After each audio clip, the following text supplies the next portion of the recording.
Mas você acredita que o principal fator, lógico, não dá para dizer que é um único fator. Sim, né? sim. Tem muita coisa envolvida, mas o seu principal fator, se você definisse numa frase. Uma vergonha. Não.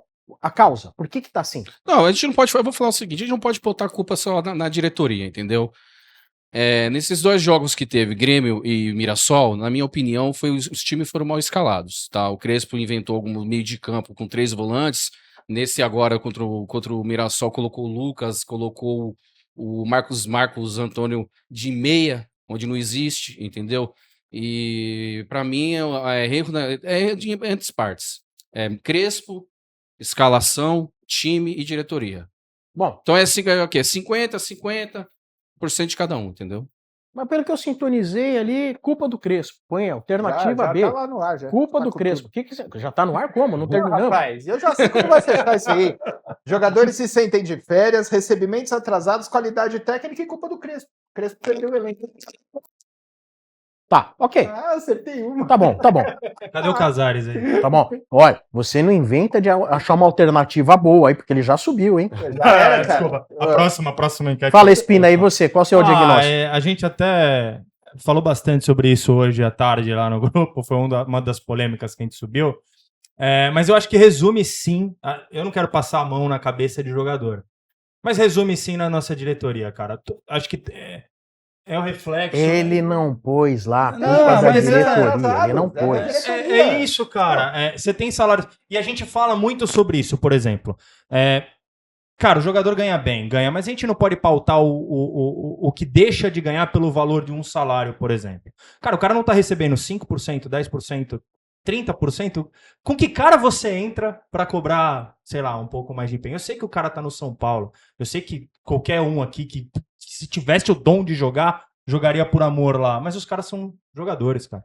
Eu acho que o principal foco você não vai cobrar de um time que ele seja um time vencedor se o nosso topo da pirâmide não tem uma mentalidade vencedora e deixa o mínimo. De repente faltar. nem enxerga um comando importante, vencedor, né? E aí vem o cara, papo assim, do cara chegar e falar que vai oferecer bicho. Agora, se eu tô sem receber Os caras não pagam nem as premiações atrasadas. Exatamente, cara. O bicho que vão oferecer é o pavão. Cara, eu peço pra sair, é isso. Ele vai pagar o quê? Ele vai pagar o bicho mais os direitos de imagem junto, então? Então, né? E aí, Duran? Difícil, né, Sombra? Como os colegas falaram aí, tanto o jogo de quinta quanto domingo, tomar um gol logo com 30 segundos lá em Mirassol e ter o tempo todo o Mirassol ainda jogando melhor, meio de campo melhor, tal. Eu, assim, se tivesse que falar sobre uma causa, se vocês perguntando sobre a causa, eu também não gostaria de... Eu não acho que é só diretoria. Eu acho que, na minha opinião, isso é uma opinião particular minha, até discuti com meu filho esse final de semana sobre isso, é que a gente pediu tanto para vir um técnico que tivesse um padrão, pelo menos um padrão de jogo, ou que tivesse uma escalação base, sabendo das pedras que ele ia encontrar lá, do elenco. E assim, o Crespo, ele não tem padrão, ele não tem um padrão de jogo que a gente vê jogar e que a gente vê grandes técnicos que passaram pelo São Paulo, técnicos que tem hoje no futebol brasileiro que tem um padrão. O Crespo não tem um padrão, que nem falaram aí. Ele quis inventar agora nessa escalação de domingo. E estranho, porque eu acho também que o clube, quando vai contratar um treinador, tem que trazer um treinador que fale que aquela proposta tenha um estilo de jogo, com aquela proposta que o clube tem. E a impressão que dá quando troca o Zubeldia pelo Crespo é que tá falando o seguinte para ele: se vira, vai lá, você vai ser o boi de piranha aí, porque se der tudo errado, você vai embora, vai vir outro. Então a diretoria também não impõe para o técnico que vem o que pensa sobre o objetivo, sobre padrão de jogo, a mentalidade. Pelo menos que eu vejo de futebol europeu, sempre quando vai contratar um treinador, traz um treinador que tem um pouco de identidade com o estilo que a diretoria quer. Mas nem isso a diretoria tem, e o Crespo vai ser mais um boi de piranha, na minha opinião. Se eu conheço o Marcão, ele odiou a sua opinião.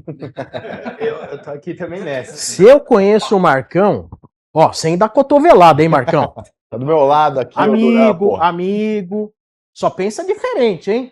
Sim, não, mas até para Ah. contrariar o Kes, aí vou falar algo que ele não colocou na enquete. Acho que o planejamento mal feito para a temporada, o elenco foi montado de uma forma Aí errada. o senhor tem razão. O senhor tem razão. Eu sou obrigado a falar que você tem razão, infelizmente. Eu quero voltar nessa alternativa, Sombra. Como é que eu faço? Ô, Marcos, você tá nem chegando às alternativas. Continua aí, mano. Agora só na semana que vem. Mas até em relação ao que o Duran falou, Sombra, Que só o de. Kese, ele Sim, não vê culpa da diretoria. Ele tentou passar um É o pano. casarinho. Mas até em relação ao que o Duran falou aqui, Sombra, eu acho que o Crespo ele tem sim um padrão de jogo, às vezes ele até insiste demais nesse padrão que ele tem, que é jogar no 3-5-2, às vezes ele escala ali o meio de campo com 3 volantes, essa é uma crítica que eu sempre fiz em relação a ele, mas quando a gente lembra que a gente só tem um meia hoje à disposição, seria o Rodriguinho, infelizmente aí acho que ainda tentar o Marcos Antônio improvisado fazendo essa articulação, ainda tá melhor do que o Rodriguinho, mas eu não gosto, acho que o Marcos Antônio rende muito mais ali como segundo volante na sua posição de origem, podendo chegar ali como elemento surpresa para participar das jogadas ofensivas ali até para finalizar. Eu não gosto muito quando ele tem essa obrigação de ser o armador. De repente o Crespo ele poderia até utilizar um outro esquema, já que, como eu disse no começo aí, nos últimos 8 jogos o São Paulo vem de 7 derrotas e apenas uma vitória. Então, se o 3-5-2 em determinado momento já fez efeito, já surtiu o resultado, hoje não está surtindo mais. Talvez seja interessante pensar numa outra alternativa que não esse esquema. Mas aí eu paro pra pensar, depois de todos os jogadores que a gente perdeu, depois de tudo o que já aconteceu nessa temporada de venda, jogador machucado e todas as alternativas que a gente tem, ele tentou, se for parar pra pensar, de todos os jeitos. O 3-5-2 eu concordo contigo, mas foi o próprio 3-5-2 que arrumou a defesa num primeiro momento e fez a gente ter aquela escalada. Quando você olha pro lado, por exemplo, o Rodriguinho fez 3 partidas ridículas na sequência. E daí, como que você vai colocar o... Se ele tentou com o Marcos Antônio, e daí de novo, pô, não deu. Vai tentar com o quê na próxima? O que seria o bastante? Ele tentou meter o Lucas de segundo atacante. Cara, o Lucas tá visivelmente fora de jogo. Ele não consegue acompanhar uma jogada. Ele é inteligente pra caramba, que nem na hora que a bola sobrou pra ele tentou meter por cima do goleiro. Tipo, pô, continua sendo genial. Mas fisicamente falando, ele tá fora do jogo, cara. O Tapia corria, ele não conseguia marcar e acompanhar na frente. Então, assim, eu acho, por exemplo, que o Crespo demorou pra mexer nessa partida. O São Paulo volta do intervalo já tomando de 2-0 e ele foi mexer Contra o lá Grêmio, pros ele 20 mexeu e minutos. meteram o pau. Ah, escancarou o time. Então, mas entende que por A ou por B perdendo, sempre vai ter alguém enchendo o saco dele? Não, sempre vai ter alguém enchendo o saco. Isso que eu fico perdido. Eu paro pra pensar assim, qual alternativa a gente poderia, sem ser alternativa meia boca, entraria com esse ou com aquele, que é aquele 6 por meia dúzia que poderia dar certo ou não. Mas você não vê erros táticos que nem era com o Zubeldia, por Não, exemplo, de insistir longe. naquilo e tá morrendo. Mas entendeu? até em relação a isso que você falou, Kes, eu acho que os jogadores também têm a sua parcela grande de culpa. Também acho. Por exemplo, tá ganhando o jogo do Palmeiras, mano. Tá 2-0 pra gente. Ah, mas teve um erro do juiz, poderia ter sido terceiro. Poderia também não ter sido. Você já tem 2-0 no placar, porra. O que custa você jogar de uma forma onde você consiga segurar esse placar? Ah, mas tirou o Marcos Antônio e pôs o Rodriguinho. Era o que tinha pra pôr. O Marcos Antônio tava exausto. Tava morto. Então, dentro daquele cenário, erros individuais. Pra mim, o Rodriguinho ele falha no primeiro e no segundo gol do Palmeiras. Esse jogo contra o Mirassol, tomar um gol de um cara que tem 1,74 m, você com 3 zagueiros lá, 3 brutamontes dentro daquela porra, o cara ainda agacha pra poder cabecear. Com 30 segundos de jogo. Os 2 pênaltis que o São Paulo cometeu, do Alan Franco e do Lucas, foram pênaltis cretinos. Então a gente vai jogar a responsabilidade de um mau resultado em cima do Crespo? Então acho que assim, os erros individuais. Isso para não falar da eliminação para a LDU, onde a gente perdeu vários gols lá, perdeu vários gols aqui, o Ferrarese entregou a paçoca lá, o Bobadini entregou a paçoca aqui, é culpa do Crespo? Então acho que assim, uma coisa é uma coisa, outra coisa é outra coisa. Ele demora para mexer? Demora. Insiste demais no 3-5-2? Também. Mas, cara, eu acho que os jogadores do São Paulo, é por isso que eu falo, tecnicamente, os jogadores do São Paulo são limitadaços. E psicologicamente também, os jogadores não prestam atenção, cara. Você vê que é um time frágil, não tem aquele psicológico forte. Tomou um gol com 30 segundos do Mirassol, você não vê o São Paulo esboçar uma reação de tentar buscar um resultado. Saiu atrás do placar, irmão, pode ter certeza que o São Paulo não vira. Ô, Marcão, e depois do pênalti não marcado, a gente já tomou 8 gols e não fez nenhum, viu? Então. Depois, porque tomou 3 gols do Palmeiras, foi a virar 3 gols do Palmeiras, foi a virada na sequência, 2 do Grêmio e mais 3 do Mirassol. Então, 8 gols sofridos depois do pênalti que não marcados, cara. E se não é o Rafael, vira 10, 11, 12, né?